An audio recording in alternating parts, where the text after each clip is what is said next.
नमस्कार दोस्तों, चलिए बात कर लेते हैं उत्तर प्रदेश के सभी 75 जिलों की आज की ताज़ा बड़ी महत्वपूर्ण खबरों की। उससे पहले वीडियो को लाइक शेयर जरूर करें और साथ ही ये भी बताएं कि आप इस वीडियो को किस जिले, शहर या गांव से देख रहे हैं। सहारनपुर में दिल दहला देने वाली वारदात, एक ही परिवार के 5 सदस्यों के शव मिले, सभी के माथे पर गोली का निशान। रायबरेली के 2 दिवसीय दौरे पर राहुल गांधी, 31 सड़कों का करेंगे लोकार्पण। यूपी में कोहरे का कहर, बागपत में दिल्ली देहरादून एक्सप्रेस वे पर टकराई 20 गाड़ियां। झांसी में श्रद्धा कांड जैसी दरिंदगी, रिटायर्ड रेल कर्मचारी ने पत्नी की हत्या कर सबको संदूक में जलाया। लखनऊ में अखिलेश यादव की बड़ी बैठक, सपा सांसदों को दी मिशन 2027 की रणनीति। प्रयागराज माघ मेले में श्रद्धालुओं का रेला, कड़ाके की ठंड के बावजूद संगम पर आस्था की डुबकी। मौसम विभाग का अलर्ट, यूपी के 13 जिलों में शीतलहर, 22 जनवरी से बारिश की संभावना। नोएडा अथॉरिटी का बड़ा फेरबदल, सॉफ्टवेयर इंजीनियर की मौत मामले में सीओ हटाए गए। गाजीपुर के 11 गांवों में अज्ञात बीमारी का कहर, बुखार के बाद 43 बच्चे और युवा हुए दिव्यांग। गाजीपुर जिले में एक रहस्यमयी बीमारी ने स्वास्थ्य विभाग में हड़कंप मचा दिया है। प्रभावित मरीजों को तेज बुखार के बाद झटके आते हैं और फिर वे दिव्यांग हो रहे हैं। डीएम के निर्देश पर विशेष चिकित्सा दल और विशेषज्ञों की टीम गाँव में जाँच के लिए भेजी गयी है। यूपी दिवस 2026 की तैयारियां तेज, दिल्ली के दिल्ली हाट में दिखेगी उत्तर प्रदेश की शिल्प और संस्कृति की झलक। आगामी 24 जनवरी को मनाए जाने वाले यूपी दिवस के अवसर पर इस बार दिल्ली हाट में भव्य आयोजन होगा। इसमें राज्य के एक जनपद, एक उत्पाद, ओडीओपी और लोक परंपराओं को अंतर्राष्ट्रीय स्तर पर प्रदर्शित करने के लिए विशेष स्टॉल लगाए जाएंगे। बिजनौर से हुई डॉल्फिन गणना का दूसरा चरण, गंगा के पारिस्थितिकी तंत्र को बचाने की मुहिम। पर्यावरण और वन मंत्रालय ने बिजनौर से second range wide dolphin estimation अभियान की शुरुआत की है। इस सर्वेक्षण के जरिए गंगा नदी में विलुप्त प्राय गंगेटिक डॉल्फिन की सटीक संख्या और उनके स्वास्थ्य का डेटा जुटाया जाएगा। वाराणसी के मणिकर्णिका घाट पर हंगामा, विरोध प्रदर्शन की कोशिश कर रहे 18 लोग हिरासत में। वाराणसी के घाटों पर अपनी मांगों को लेकर धरना देने और माहौल खराब करने की कोशिश करने वाले 18 प्रदर्शनकारियों को पुलिस ने हिरासत में लिया है। प्रशासन ने साफ किया है कि घाटों पर शांति व्यवस्था भंग करने वालों पर सख्त कार्रवाई होगी। आईआईटी कानपुर का बड़ा आविष्कार, देश का पहला legged mobile manipulator robot launch. IIT Kanpur के शोधकर्ताओं ने भारत का पहला 4 पैरों वाला सहयोगी रोबोटिक प्लेटफॉर्म विकसित किया है। ये रोबोट गठित रास्तों पर चलने और भारी सामान उठाने में सक्षम है, जो भविष्य में सेना और उद्योग के लिए गेम चेंजर साबित होगा। दावोस में यूपी का डंका, वर्ल्ड इकोनॉमिक फोरम में 7,950 करोड़ के निवेश पर मोहर। एनर्जी और एआई सेंटर को लगेंगे पंख। स्विट्जरलैंड के दावोस में आयोजित समिट में योगी सरकार ने विभिन्न वैश्विक कंपनियों के साथ 9,750 करोड़ रुपए के MOU साइन किए हैं। ये निवेश मुख्य रूप से रिन्यूएबल एनर्जी, आर्टिफिशियल इंटेलिजेंस और डिफेंस सेंटर में होगा, जिससे प्रदेश में हजारों युवाओं को रोजगार मिलेगा। बिजनौर में न्याय की मिसाल, पिता ने कोर्ट में दी बेटे के खिलाफ गवाही, बहू की हत्या के मुजरिम को उम्र कैद। बिजनौर की अदालत ने अपनी बहू की हत्या करने वाले आरोपी को उम्र कैद की सजा सुनाई। इस केस की सबसे खास बात यह है कि खुद आरोपी के पिता ने अपनी बहू को न्याय दिलाने के लिए अपने बेटे के खिलाफ गवाही दी। कोर्ट ने पिता के इस साहस की सराहना की और दोषी को जेल भेज दिया। कानपुर में मुन्ना भाई फर्जीवाड़ा, खुद को डीएम बताकर जालसाज ने मंगेतर के परिवार को लगाया 71 लाख का चूना। कानपुर से ठगी का एक हैरान करने वाला मामला सामने आया है। एक व्यक्ति ने खुद को उसी शहर का होने वाला डीएम बताकर अपनी मंगेतर और उसके परिवार से 71 लाख रुपए ठग लिए। पुलिस ने आरोपी को गिरफ्तार कर लिया है। आरोपी ने सगाई के दौरान भी फर्जी प्रोटोकॉल का नाटक किया था। पंचायत चुनाव 2026 की तैयारियां तेज, 14 लाख नए वोटरों ने किया आवेदन। फरवरी में फाइनल लिस्ट। राज्य निर्वाचन आयोग के विशेष अभियान के तहत उत्तर प्रदेश में रिकॉर्ड 14 लाख से अधिक नए मतदाताओं ने आवेदन किया है। अकेले 18 फरवरी को 7 लाख फिजिकल फॉर्म जमा हुए। मुख्य निर्वाचन अधिकारी के अनुसार 6 जनवरी तक मतदाता सूची को अंतिम रूप दे दिया जाएगा, जिससे चुनावी सरगर्मियां तेज हो गई हैं। प्रदेश में साइबर अपराध के खिलाफ जीरो टॉलरेंस, यूपी के एक्सपर्ट इजराइल में दिखाएंगे दम। 26 से 18 जनवरी तक इजराइल के तेल अवीव में होने वाले साइबर टेक ग्लोबल 2026 में यूपी के साइबर एक्सपर्ट भारत का प्रतिनिधित्व करेंगे। मुख्यमंत्री के निर्देश पर प्रदेश के सुपर कॉप्स वहां डीप फेक और डार्क वेब से निपटने की अपनी उन्नत तकनीकों का प्रदर्शन करेंगे, जिससे यूपी ग्लोबल साइबर हब के रूप में उभरेगा। यूपीपीसीएल ओटीएस योजना बिजली बिल पर 100% माफी का दूसरा चरण जारी। उत्तर प्रदेश पावर कॉर्पोरेशन की एक मुफ्त समाधान योजना ओटीएस का दूसरा चरण चल रहा है, जो 31 जनवरी 2026 तक चलेगा। इस योजना के तहत घरेलू और कॉमर्शियल उपभोक्ता अपना बकाया बिल 100% सरचार्ज माफी के साथ जमा कर सकते हैं। चोरी के मामले में भी 45% तक की छूट दी जा रही है। पैन आधार लिंकिंग, निष्क्रिय कार्डों को दोबारा सक्रिय करने का मौका। 1 जनवरी 2026 से जिन लोगों के पैन कार्ड आधार से लिंक न होने के कारण निष्क्रिय हो गए थे, उनके लिए सरकार ने विशेष पोर्टल खोल रखा है। 1000 के जुर्माने के साथ लिंक कराने पर अगले 30 दिनों में पैन दोबारा काम करना शुरू कर देगा। यूपी लेखपाल भर्ती 2026 आवेदन की प्रक्रिया तेज। यूपीएसएससी द्वारा 7,994 पदों पर लेखपाल भर्ती के लिए आवेदन प्रक्रिया चल रही है। आवेदन करने की अंतिम तिथि 28 जनवरी 2026 निर्धारित की गई है। पीईटी 2025 स्कोर कार्ड के आधार पर शॉर्ट लिस्टिंग की जाएगी। यूपीआई और डिजिटल पेमेंट के नए नियम लागू। हाई वैल्यू ट्रांजैक्शन और P2P ट्रांसफर के लिए नए सुरक्षा मानक प्रभावी हो गए हैं। यदि आप 20 जनवरी के बाद यूपीआई से बड़ा लेन देन करते हैं तो आपको अतिरिक्त प्रमाणीकरण चरणों से गुजरना होगा, जिससे धोखाधड़ी पर लगाम कसी जा सकेगी। लखनऊ अयोध्या हाईवे पर बड़ा हादसा, डबल डेकर बस पलटी, 11 यात्री घायल। बाराबंकी के पास तेज रफ्तार से डबल डेकर बस का स्टीयरिंग फेल हो गया, जिससे बस पलट गई। हादसे में 11 यात्री घायल हुए हैं, जिन्हें जिला अस्पताल में भर्ती कराया गया है। मौके पर पहुंची पुलिस ने राहत कार्य शुरू किया है।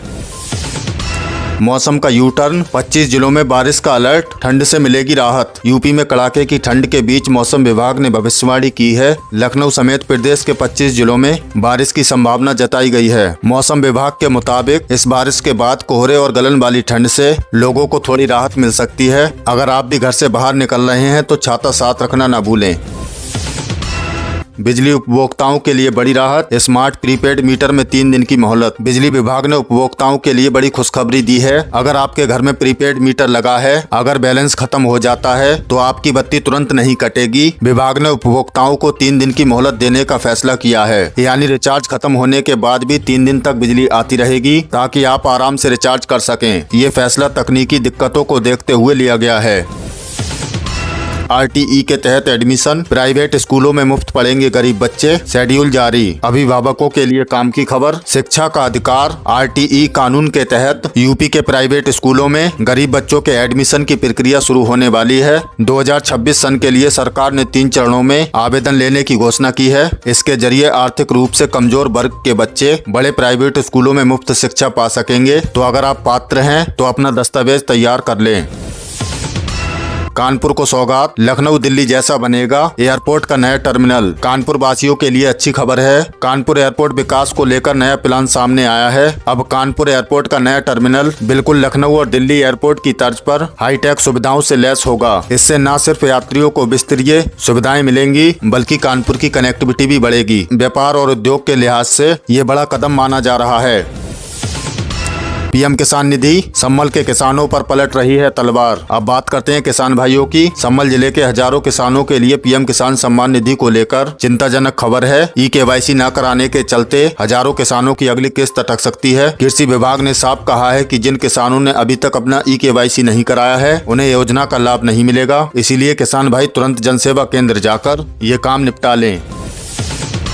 पंचायत की आहट, हरदोई में पुलिस का हाई अलर्ट। उत्तर प्रदेश में पंचायत चुनावों की सुगबुगाहट तेज हो गई है। हरदोई पुलिस ने चुनाव को देखते हुए अभी से कमर कस ली है। SP ने सभी थाना प्रभारियों को अलर्ट मोड में रहने और गाँव में सतर्कता बढ़ाने के निर्देश दिए हैं। खासकर उन गाँवों पर नजर रखी जा रही है जहाँ पिछले चुनावों में विवाद हुआ था। पुलिस अब अपराधियों और शरारती तत्वों की लिस्ट तैयार कर रही है। हाथरस में दहशत, 15 फीट लंबा अजगर निकलने से हड़कंप। हाथरस के सादाबाद इलाके में उस वक्त अफरा तफरी मच गई जब एक गांव में 15 फीट लंबा विशालकाय अजगर निकल आया। इतना बड़ा अजगर देखकर ग्रामीणों के होश उड़ गए। इसका वीडियो सोशल मीडिया पर तेजी से वायरल हो रहा है। बाद में वन विभाग की टीम मौके पर पहुंचकर कड़ी मशक्कत के बाद अजगर को रेस्क्यू किया, तब जाकर लोगों ने राहत की सांस ली। एटा में दिल दहला देने वाली वारदात, एक ही परिवार के 4 लोगों की हत्या। क्राइम की दुनिया से आज एक बहुत ही दुखद खबर एटा से आई है। यहाँ बेखौफ बदमाशों ने एक ही परिवार के 4 सदस्यों की निर्मम हत्या कर दी है। इस जघन्य हत्याकांड से पूरे इलाके में सनसनी फैल गई है। पुलिस के आला अधिकारी मौके पर पहुँच गए और डॉग स्क्वाड की मदद से सुराग तलाशे जा रहे हैं। पुलिस ने जल्द ही खुलासा करने का दावा किया है। अंबेडकर नगर, शिक्षिका की रेत कर हत्या, पति हिरासत में। अपराध की एक और बड़ी खबर अंबेडकर नगर से है। यहाँ एक शिक्षिका की गला रेत कर हत्या कर दी गई। पुलिस ने इस मामले में शिक्षा के पति, जो कि एक भाजपा नेता बताए जा रहे हैं, उन्हें हिरासत में लिया है। पुलिस मामले की हर एंगल से जांच कर रही है कि आखिर इस हत्याकांड की असली वजह क्या है। इस घटना ने कानून व्यवस्था पर फिर सवाल खड़े कर दिए हैं। यूपी लाइव अपडेट, गणतंत्र दिवस को लेकर सुरक्षा चाक चौबंद। 26 जनवरी यानी गणतंत्र दिवस करीब है, जिसे देखते हुए आगरा, लखनऊ, वाराणसी और अयोध्या समेत पूरे प्रदेश में सुरक्षा एजेंसियां हाई अलर्ट पर हैं। सीएम योगी ने आज कानून व्यवस्था की समीक्षा की और अधिकारियों को निर्देश दिए कि एटा और अंबेडकर नगर जैसी घटनाओं पर सख्त से सख्त एक्शन लिया जाए। साथ ही माघ मेले में भी सुरक्षा बढ़ाने के निर्देश दिए हैं। यूपी बोर्ड परीक्षा 2026, एडमिट कार्ड जल्द, आधार कार्ड हुआ अनिवार्य। छात्रों के लिए बड़ी खबर, यूपी बोर्ड की 10वीं और 12वीं की परीक्षाएं 18 फरवरी से शुरू होने जा रही हैं। ताजा अपडेट के मुताबिक बोर्ड फरवरी के पहले हफ्ते में एडमिट कार्ड जारी कर देगा, लेकिन ध्यान दें, इस बार परीक्षा केंद्र पर आधार कार्ड ले जाना अनिवार्य कर दिया गया है। नकल रोकने के लिए बोर्ड ने ये सख्ती की है, तो अपनी तैयारियों के साथ साथ अपने डॉक्यूमेंट्स भी रेडी रखें। लखनऊ मेट्रो का विस्तार, बसंत कुंज रूट के लिए टेंडर जारी। लखनऊ वासियों के लिए खुशखबरी, राजधानी मेट्रो के दूसरे चरण यानी फेज 1B का काम अब विस्तार पकड़ने वाला है। 4 बाग से बसंत कुंज तक बनने वाले इस रूट के लिए यूपी मेट्रो रेल कॉरपोरेशन ने 5 एलिवेटेड स्टेशनों के निर्माण का टेंडर जारी कर दिया है। इसमें ठाकुरगंज, बालागंज और सरफराजगंज जैसे इलाके शामिल होंगे, यानी जल्द ही पुराने लखनऊ में भी मेट्रो दौड़ती नजर आएगी।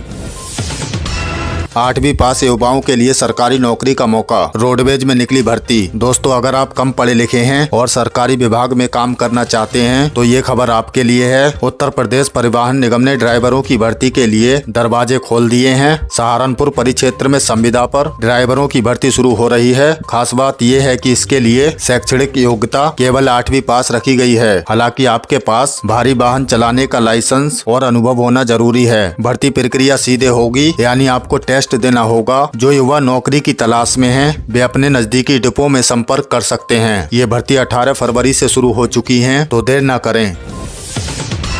नोएडा में स्टंट पड़ा भारी, बोनट पर बच्चे को लेटाकर कार चलाने वाला गिरफ्तार। ट्रैफिक नियमों की धज्जियां उड़ाना एक शख्स को भारी पड़ा है। ग्रेटर नोएडा वेस्ट में एक लग्जरी कार के बोनट पर छोटे बच्चे को लेटाकर गाड़ी चलाने का वीडियो वायरल हुआ था। पुलिस ने तुरंत एक्शन लेते हुए कार का नंबर ट्रेस किया और आरोपी ड्राइवर को गिरफ्तार कर लिया है। दोस्तों, रील बनाने के चक्कर में अपनी और दूसरों की जान जोखिम में न डालें। यूपी पुलिस अब सोशल मीडिया पर भी पैनी नजर रख रही है। यूपी बोर्ड परीक्षा 2026, एडमिट कार्ड को लेकर बड़ा अपडेट। यूपी बोर्ड के लाखों छात्रों के लिए बड़ी खबर। उत्तर प्रदेश माध्यमिक शिक्षा परिषद यूपी एमएसपी ने जल्द ही 10वीं और 12वीं परीक्षाओं के लिए एडमिट कार्ड जारी करने वाला है। खबर है कि फरवरी के पहले सप्ताह में एडमिट कार्ड स्कूलों को मिल जाएंगे। आपको बता दें कि परीक्षाएं 18 फरवरी से शुरू होकर 12 मार्च 2026 तक चलेंगी। छात्र अपनी तैयारी तेज कर दें और आधिकारिक वेबसाइट पर नजर बनाए रखें। सीएम योगी का जीरो पॉवर्टी अभियान, कॉलेज के छात्र करेंगे सर्वे। यूपी के गांव को गरीब मुक्त कराने के लिए योगी सरकार एक अनोखा अभियान शुरू करने जा रही है। अब प्रदेश के कॉलेज और यूनिवर्सिटी के छात्र गांव में जाकर जीरो पॉवर्टी अभियान के तहत सर्वे करेंगे। वे ये पता लगाएंगे कि किस परिवार को सरकारी योजनाओं का लाभ नहीं मिल रहा है, जिसके जरिए सरकार हर जरूरतमंद तक पहुँचना चाहती है। छात्रों को इसके लिए क्रेडिट स्कोर भी मिलेंगे। यूपी पंचायत चुनाव, वोटर लिस्ट में धांधली, 10 लाख डुप्लीकेट नाम मिले। गांव की सरकार चुनने से पहले एक चौंकाने वाला खुलासा हुआ है। पंचायत चुनावों की तैयारी के बीच गोंडा जिले में करीब 10 लाख डुप्लीकेट मतदाता मिले हैं, जिनका नाम एक से ज्यादा जगह दर्ज है। राज्य निर्वाचन आयोग ने वोटर लिस्ट के पुनरीक्षण के सख्त आदेश दिए हैं। अगर आप गाँव में रहते हैं तो नई लिस्ट में अपना नाम जरूर चेक कर लें, क्योंकि आयोग अब घर घर सत्यापन करवा रहा है। कोहरे का रेड अलर्ट, ग्रेटर नोएडा में स्कूलों का समय बदला। दोस्तों, मौसम ने अपना असली रौद्र रूप दिखाना शुरू कर दिया है। यूपी के 25 से ज्यादा स्कूलों में आज घने कोहरे और कोल्ड वेव का रेड अलर्ट जारी है। विजिबिलिटी इतनी कम है कि हाईवे पर गाड़ियां रेंगने को मजबूर हैं। इसी को देखते हुए गौतम बुद्ध नगर प्रशासन ने बड़ा फैसला लिया है। अब सभी स्कूल सुबह 10 बजे से 3 बजे तक खुलेंगे। अगर आप दिल्ली NCR में रहते हैं तो बच्चों के स्कूलों की टाइमिंग एक बार फिर चेक कर लें, क्योंकि कई जगह ऑनलाइन क्लास के भी निर्देश दिए गए हैं। नोएडा हादसे पर सीएम योगी सख्त, सीओ पर गिरी गाज, SIT गठित। सबसे बड़ी खबर नोएडा से है। यहाँ एक सॉफ्टवेयर इंजीनियर की दर्दनाक मौत के मामले में मुख्यमंत्री योगी आदित्यनाथ ने सख्त रुख अपनाया है। सीएम ने नोएडा प्राधिकरण के CEO लोकेश M को हटाने का आदेश दिया है और मामले की जाँच के लिए SIT गठित कर दी है। 5 दिन के अंदर रिपोर्ट मांगी गई है। ये हादसा एक खुले नाले में कार गिरने से हुआ था। सीएम ने साफ कर दिया है कि लापरवाही किसी भी कीमत पर बर्दाश्त नहीं की जाएगी। राहुल गांधी का रायबरेली मिशन, आज किसानों के साथ करेंगे चौपाल। सियासी गलियारों से खबर है कि सांसद राहुल गांधी अपने संसदीय क्षेत्र रायबरेली के दौरे पर हैं। खास बात यह है कि पहली बार वे किसानों के साथ सीधे चौपाल करेंगे। राहुल गांधी वहां खेती किसानी की समस्याओं पर चर्चा करेंगे और स्थानीय नेताओं से फीडबैक लेंगे। 2027 के चुनाव से पहले कांग्रेस का ये ग्रास रूट कनेक्ट काफी अहम माना जा रहा है। यूपी पुलिस की नई सोशल मीडिया पॉलिसी, वर्दी में रील बनाई तो जाएगी नौकरी। अगर आप पुलिस में भर्ती होने की सोच रहे हैं या नए रिक्रूट हैं तो सावधान हो जाइए। यूपी पुलिस ने अपनी सोशल मीडिया पॉलिसी और सख्त कर दी है। नए आदेश के मुताबिक ड्यूटी के दौरान रील बनाने या सोशल मीडिया पर वीडियो पोस्ट करने पर सीधे बर्खास्तगी की कार्रवाई हो सकती है। DGP मुख्यालय ने सभी नए आरक्षियों को नियम का कड़ाई से पालन करने की हिदायत दी है।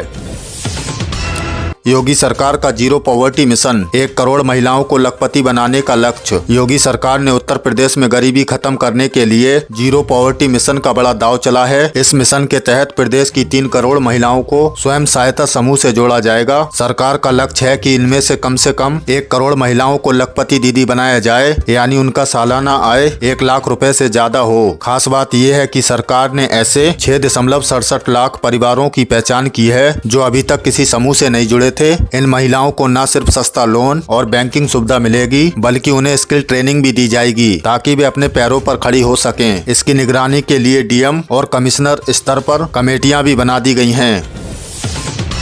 यूपी के आयुष अस्पताल अब बनेंगे रिसर्च हब, गंभीर बीमारियों पर होगा शोध। स्वास्थ्य क्षेत्र से एक बहुत अच्छी खबर आ रही है। अब उत्तर प्रदेश आयुष अस्पताल सिर्फ इलाज तक सीमित नहीं रहेंगे, बल्कि रिसर्च हब के तौर पर काम करेंगे। योगी सरकार ने फैसला लिया है कि कैंसर, डायबिटीज, हार्ट और लाइफ स्टाइल से जुड़ी बीमारियों पर इन अस्पतालों में गहन शोध किया जाएगा। इसके लिए सरकार सेंट्रल रिसर्च सेंटर्स के साथ समझौता करने जा रही है। इसका मकसद आयुष चिकित्सा पद्धतियों को वैज्ञानिक तौर पर और मजबूत बनाना है, ताकि देश विशेष में इसे मान्यता मिले। यानी अब यूपी में पुरानी चिकित्सा पद्धति को मॉडर्न साइंस का साथ मिलेगा। अखिलेश यादव का बड़ा ऐलान, वोटर लिस्ट के मुद्दे पर जाएंगे सुप्रीम कोर्ट। सपा मुखिया अखिलेश यादव ने एक बार फिर वोटर लिस्ट में गड़बड़ी का मुद्दा उठाया है। उन्होंने ऐलान किया है कि समाजवादी पार्टी मतदाता सूची में पारदर्शिता की मांग को लेकर सुप्रीम कोर्ट का दरवाजा खटखटाएगी। अखिलेश का आरोप है कि जानबूझकर विशेष वर्ग के वोट काटे जा रहे हैं। तो दोस्तों, ये थी उत्तर प्रदेश की आज की ताजा बड़ी महत्वपूर्ण खबरें। इनमें से आपको कौन सी खबर सबसे ज्यादा महत्वपूर्ण लगी, कमेंट में जरूर बताएं। वीडियो अच्छी लगी तो वीडियो को लाइक कर दें और चैनल पर नए तो प्लीज चैनल को सब्सक्राइब कर लें। हमारे चैनल पर आपको उत्तर प्रदेश से जुड़ी सभी ताजा अपडेट मिलती रहेंगी। मिलते हैं अगली किसी वीडियो में नई खबरों के साथ। तब तक के लिए धन्यवाद।